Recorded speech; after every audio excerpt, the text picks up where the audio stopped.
नमस्कार दोस्तों, मैं हूं कौशल। आप लोग देख रहे हैं से एक कौशल ब्लॉग। आज मैं लेके आया हूं कि सीएल और एसएल कब और कैसे लेना है।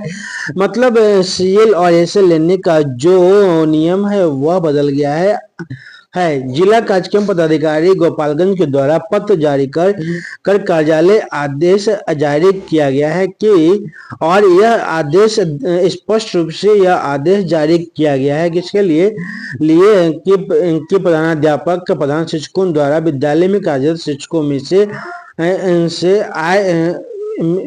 आए शिक्षकों आधे या आधे से अधिक शिक्षकों को आकस्मिक अवकाश स्वीकृत किया जा रहा है। अधिकांश शिक्षकों को अवकाश में रहने के कारण विद्यालय में पठन पाठन प्रतिकूल रूप से प्रभावित हो रहा है। फलस्वरूप छात्र हित पाठ्यक्रम पूर्ण करने के उद्देश्य से एवं बिना ठोस कारण अवकाश लेने की प्रवृत्ति को हतोत्साहित करने के उद्देश्य से विशेष अवकाश एवं आकस्मिक अवकाश स्वीकृत करने के संबंध में नियम निर्देश किया गया है। अर्थात यह जांच के क्रम में पाया गया है कि आधे से अधिक शिक्षक खासकर नवंबर और दिसंबर के महीने में अवकाश ले लेते हैं और प्रधान शिक्षक प्रधानाध्यापक आधे से अधिक शिक्षकों को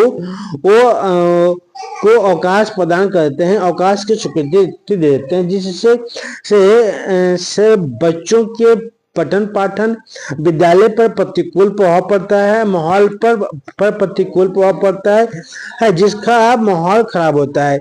इस प्रवृत्ति को हतोत्साहित करने के उद्देश्य से अवकाश एवं आकस्मिक अवकाश संबंधी स्वीकृति के संबंध में जिला कार्यक्रम पदाधिकारी गोपालगंज के द्वारा निम्न आदेश जारी किया गया है। आइए जानते हैं कि जो पहला आदेश जारी किया गया है वह कौन सा आदेश है। पहला आदेश जारी किया गया है कि प्राथमिक विद्यालय के प्रधान शिक्षक द्वारा एक दिन में एक से अधिक एक शिक्षक मध्य विद्यालय के प्रधानाध्यापक एवं उच्च माध्यमिक विद्यालय के प्रधानाध्यापक के द्वारा एक दिन में अधिकतम 2 शिक्षकों का विशेष अवकाश या आकस्मिक अवकाश स्वीकृत किया जाएगा। अर्थात यह स्पष्ट रूप से आदेश दिया गया है कि प्राथमिक विद्यालय में एक से ज्यादा शिक्षकों को अवकाश स्वीकृति नहीं देनी है और साथ ही मध्य विद्यालय के प्रधानाध्यापक एवं उच्च माध्यमिक विद्यालय के प्रधानाध्यापक द्वारा एक दिन में अधिकतम 2 शिक्षकों का ही विशेष अवकाश या आकस्मिक अवकाश स्वीकृत किया जाएगा। यानी कि स्पष्ट रूप से बांध दिया गया कि प्राथमिक विद्यालय में सिर्फ एक शिक्षक को एक दिन में छुट्टी मिलेगी, ये एक से अधिक को नहीं मिलेगी और मध्य विद्यालय और उच्च माध्यमिक विद्यालय में अधिकतम 2 शिक्षकों को छुट्टी मिलेगी, 2 से अधिक शिक्षकों को छुट्टी नहीं मिलेगी। उसके बाद दूसरा पॉइंट में यह भी बांधा गया कि यदि विशेष परिस्थिति में कंडिका 1 में वर्णित सीमा से अधिक शिक्षकों को विशेष अवकाश या आकस्मिक अवकाश स्वीकृत करने की आवश्यकता है तो प्रधान शिक्षक प्रधानाध्यापक द्वारा जिला कार्यक्रम पदाधिकारी स्थापना गोपालगंज से पूर्व अनुमोदन प्राप्त करने के उपरांत ही आकस्मिक अवकाश या विशेष अवकाश स्वीकृत किया जाएगा। यह भी कहा गया कि यदि विशेष परिस्थिति में कंडिका 1 में वर्णित सीमा से अधिक यानी कि कंडिका पॉइंट 1 में जो वर्ण किया गया है उसकी सीमा से शिक्षकों को विशेष अवकाश या आकस्मिक अवकाश स्वीकृत करने की आवश्यकता है तो प्रधान शिक्षक प्रधानाध्यापक द्वारा जिला कार्यक्रम पदाधिकारी स्थापना गोपालगंज से पूर्व अनुमोदन प्राप्त करने के उपरांत ही आकस्मिक अवकाश विशेष अवकाश स्वीकृति दिया जाएगा।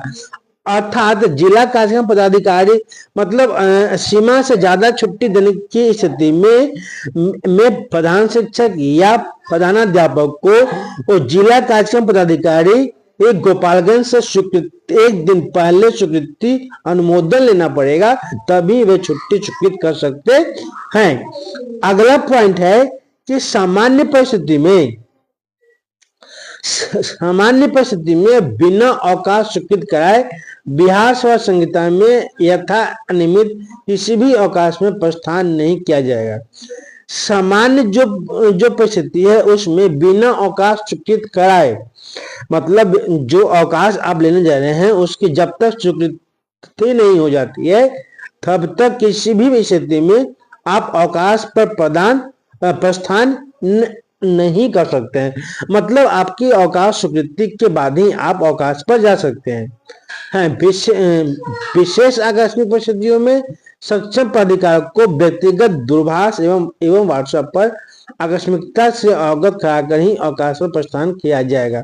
और जब कोई विशेष परिस्थिति आ जाता है, आकस्मिक की स्थिति आ जाती है तो उस कंडीशन में आपको फोन पर या व्हाट्सएप पर आकस्मिकता का जो कारण है उसको बताते हुए आपको को छुट्टी लेने की परमिशन दी गई है या छुट्टी देने की क्या परमिशन दिया गया है। अवकाश हेतु कम से कम एक दिन पूर्व आवेदन दिया जाए। मतलब जब भी आपको अवकाश की आवश्यकता है तो आपको एक दिन पहले ले अपना आवेदन प्रधान शिक्षक या प्रधानाध्यापक जो भी आपके विद्यालय में होंगे उनको देना होगा।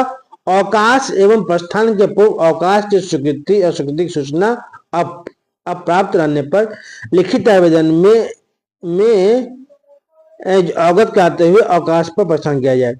और अवकाश एवं प्रस्थान के पूर्व मतलब अवकाश पर जाने के पहले पूर्व अवकाश की स्वीकृति, यदि आपके जो अवकाश है लीव है वह एक्सेप्ट हुआ है कि एक्सेप्ट नहीं हुआ, इसकी सूचना प्राप्त रहने पर आप लिखित आवेदन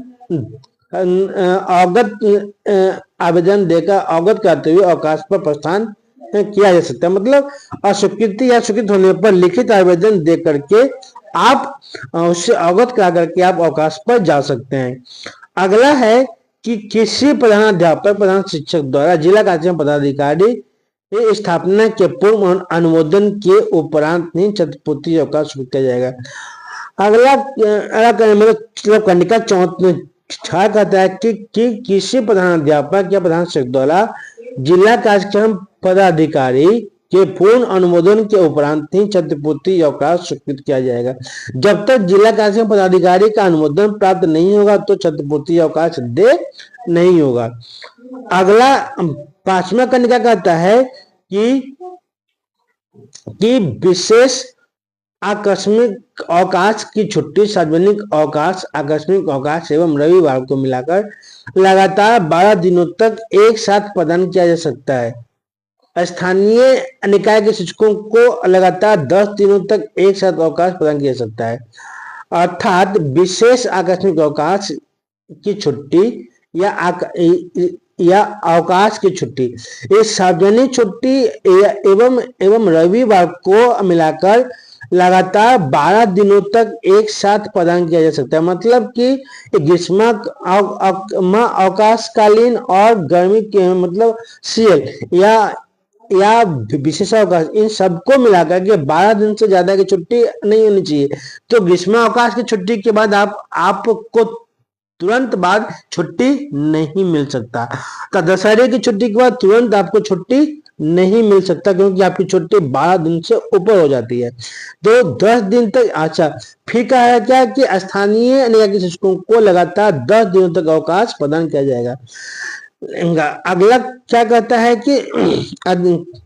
कि आपका जो अवकाश होगा वह जो लिया जाएगा बीच में यदि से रविवार पड़ता है तो रविवार को मिलाकर 12 दिन तक एक साथ प्रदान किया जा सकता है। जो छुट्टी है वह 12 दिन तक लगातार प्रदान किया जा सकता है। मतलब 12 दिन की जो छुट्टी आप ले रहे हैं उसमें रविवार भी काउंट होगा। इन रविवार को काउंट होने के साथ ही आपको मतलब 10 दिनों से ज्यादा की छुट्टी मतलब 12 दिनों से ज्यादा की छुट्टी प्रदान नहीं किया जा सकता। किसी कैलेंडर वर्ष में अधिकतम 16 दिनों का आकस्मिक अवकाश किया जाता है। किसी भी कैलेंडर वर्ष में मतलब जनवरी टू दिसंबर कैलेंडर वर्ष होता है और वित्तीय वर्ष अप्रैल टू मार्च होता है।